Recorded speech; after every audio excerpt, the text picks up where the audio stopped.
कृष्ण अपने रास के लिए जाने जाते थे, जीवन का रस। शिव ने, जो हिमालय क्षेत्र में रहते थे, जब ये सुना तो शिव ने नाविक की पत्नी के कपड़े उधार लिए और रास देखने गए। ये स्त्री गुण की सबसे बड़ी तारीफ है।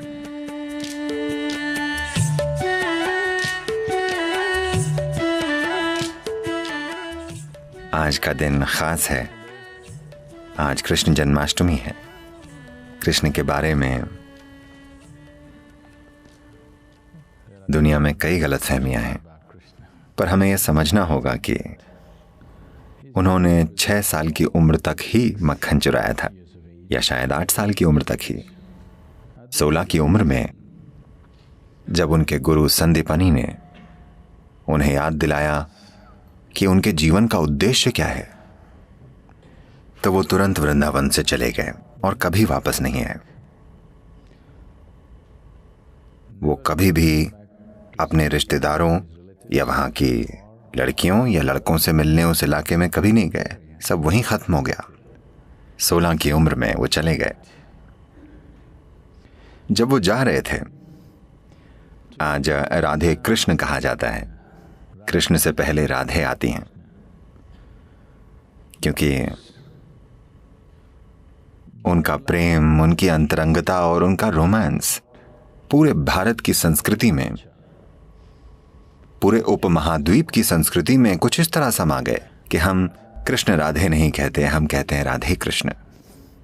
पर 16 साल की उम्र में कृष्ण ने राधे को आखिरी बार देखा, उसके बाद कभी नहीं देखा। 16 की उम्र में वो जाते समय वो बोले ये बांसुरी मैं तुम्हारे लिए बजाता था, अब मैं जा रहा हूं और वापस नहीं आऊंगा, तो एक भेंट के रूप में तुम जो प्रेम से इतनी सराबोर हो, मैं ये बांसुरी तुम्हें दे रहा हूं और मैं फिर कभी बांसुरी नहीं बजाऊंगा। और उन्होंने फिर कभी बांसुरी नहीं बजाई। उसके बाद से राधा ने बांसुरी बजाई। 16 के बाद उन्होंने कभी बांसुरी नहीं बजाई। 16 से 21 तक वे ब्रह्मचारी बनकर रहे। उन्होंने संन्यास लिया, ब्रह्मचारी बने और जबरदस्त साधना की। इसके बाद उनका पूरा जीवन राजनीतिक प्रक्रिया और आध्यात्मिक प्रक्रिया का मिलन करवाने के लिए समर्पित था। ये बातें कभी बताई नहीं जाती कि भारत के उत्तरी मैदानों में उन्होंने 1000 से ज्यादा आश्रम बनाए, क्योंकि वो चाहते थे कि आध्यात्मिक प्रक्रिया एक अलग चीज न रहे, बल्कि जीवन का ही एक हिस्सा बन जाए, जैसे हम जीते हैं। यानी हमारा ध्यान करना उतना ही जरूरी है जितना हमारा सुबह ब्रश करना। वो चाहते थे कि आध्यात्मिक प्रक्रिया एक दिखावटी चीज ना हो, बल्कि जीवन का एक अहम हिस्सा बन जाए। खास तौर से देश के उन सारे राजाओं के लिए जो तब अखंड भारत का एक हिस्सा होते थे। तो उन्होंने पूरी तरह से समर्पित और प्रतिबद्ध जीवन जिया। पर आमतौर पर लोग सोचते हैं कि उन्होंने बस मक्खन खाया, बांसुरी बजाई और लड़कियों के साथ नाचे। नहीं, उनका जीवन ऐसा नहीं था। पर यह भी एक जरूरी पहलू था।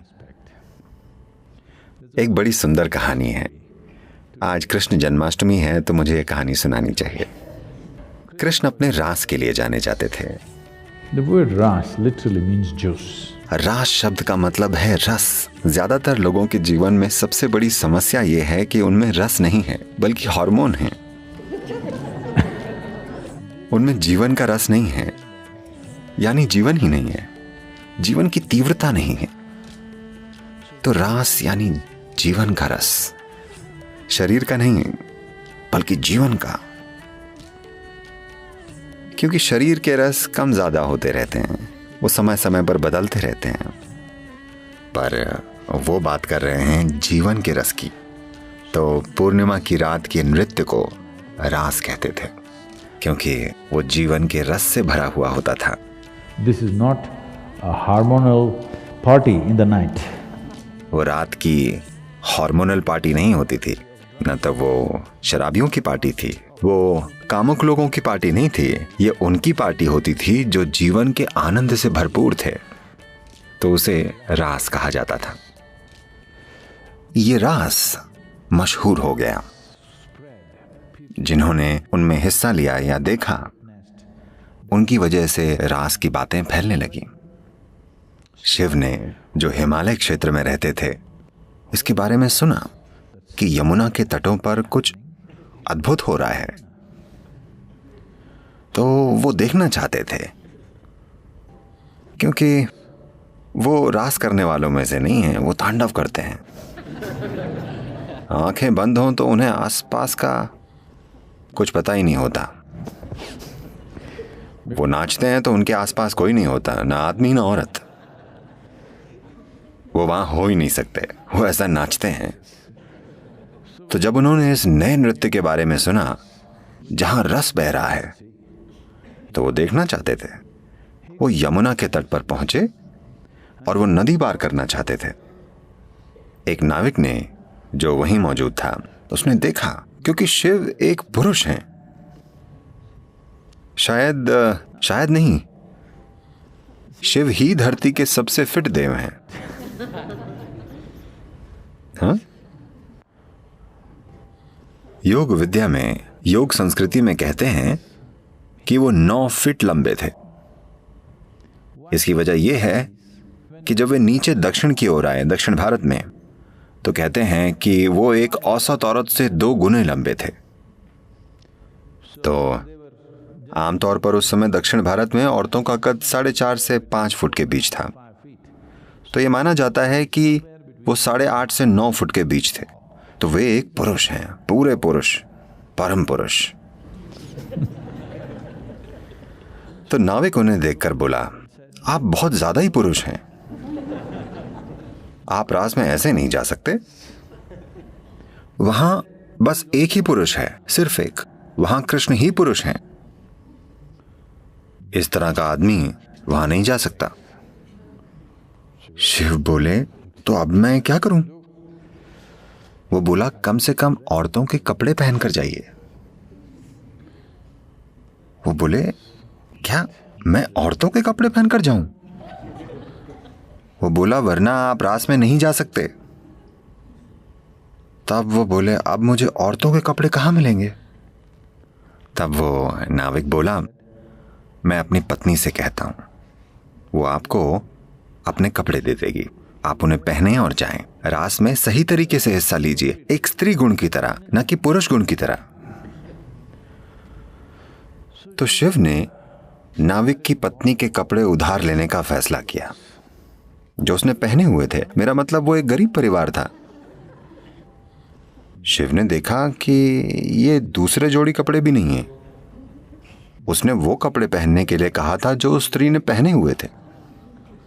कहीं कहीं बड़ी सुंदर पेंटिंग्स हैं, शायद ये मधुबनी पेंटिंग्स हैं, जिनमें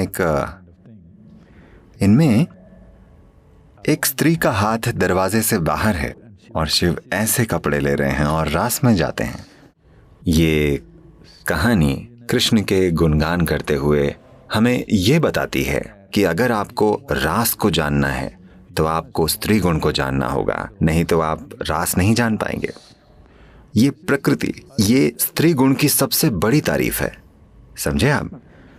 ये स्त्री गुण की सबसे शानदार तारीफ है, स्त्री नहीं, स्त्री गुण। क्योंकि इस संस्कृति में हमने हमेशा समझा है कि जीवन सिर्फ तभी सुंदर होगा जब पुरुष और स्त्री गुण की भूमिका बराबर हो। Today we are building a world where feminine is being massacred. आज हम ऐसी दुनिया बना रहे हैं जिसमें स्त्री गुण खत्म किया जा रहा है। आज सफल होने के लिए औरत को आदमी जैसा बनना पड़ता है, वरना कोई चांस नहीं है कि वो आज की दुनिया में सफल हो पाएगी। स्त्री गुण का खून किया जा रहा है। आप देखिए, ये हो रहा है। आप दुनिया में कहीं भी जाएं, अब सामान्य बातचीत में भी लोग बिल्कुल पहले जैसी बातें नहीं करते। अब वो मौसम की भी बातें नहीं करते जैसे पहले करते थे। आज दुनिया का हर बेवकूफ एक ही बात कर रहा है, इकोनॉमी। हाँ, कहीं भी जाएं, इकोनॉमी का क्या हाल है, शेयर मार्केट कैसा चल रहा है। कोई मॉनसून के बारे में भी नहीं पूछ रहा है। सभी सिर्फ अर्थव्यवस्था और शेयर मार्केट की बातें कर रहे हैं। इसका मतलब पुरुष प्रकृति हावी हो गई है। जीवन यापन सबसे बड़ी चीज बन गई है। एक सरल सी चीज, इकोनॉमी का मतलब क्या है? Simple survival. बस जीवन यापन, है ना? जीवन यापन के पेचीदा तरीके, हाँ है ना? जीवन यापन का प्रोसेस, भोजन कैसे मिलेगा, ये कैसे करें, वो कैसे करें, कैसे कुछ बना लें, ये जीवन यापन हुआ। घर बनाना, खाना, कपड़े पहनना, थोड़ी खरीदारी करना, ये जीवन यापन है ना? अब हम बस जीवन यापन की ही बात कर रहे हैं, क्योंकि स्त्री गुण काफी हद तक दूर कर दिया गया है। कम से कम घरों में इसे रखें, बाहर समाज में तो ये काफी हद तक खत्म है। पुरुष गुण ही सब कुछ है। तो आज कृष्ण जन्माष्टमी है, यहां उनका संदेश ही ये है। वो ये कह रहे हैं कि अगर समाज में स्त्री गुण ना हो तो असल में जीवन भी नहीं होगा। हम आदमी या औरतों की बातें नहीं कर रहे हैं, हम नर मादा की बात नहीं कर रहे हैं, हम दो मूल गुणों की बात कर रहे हैं, पुरुष गुण और स्त्री गुण। तो कृष्ण का जीवन स्त्री प्रकृति का उत्सव है, क्योंकि पुरुष प्रकृति तो हर हाल में जाहिर होगी, यही उसका स्वभाव है, पर स्त्री प्रकृति को पोषित करना होगा, वरना वो खत्म हो जाएगी। चट्टानें वैसे भी होंगी पर फूल नहीं होंगे, हमें उन्हें पोषित करना होगा, है ना? हाँ, धरती पर चट्टानें वैसे भी होंगी, मौसम कैसा भी हो, तापमान कुछ भी हो, चट्टानें हमेशा होंगी। फूलों को देखभाल चाहिए, देखभाल नहीं होगी तो कोई फूल नहीं बचेगा। चट्टानों से आप कुछ बना सकते हैं, फूलों से आप क्या बनाएंगे? कुछ नहीं। बात बस इतनी सी है कि जीवन में काम आना ही सब कुछ नहीं होता।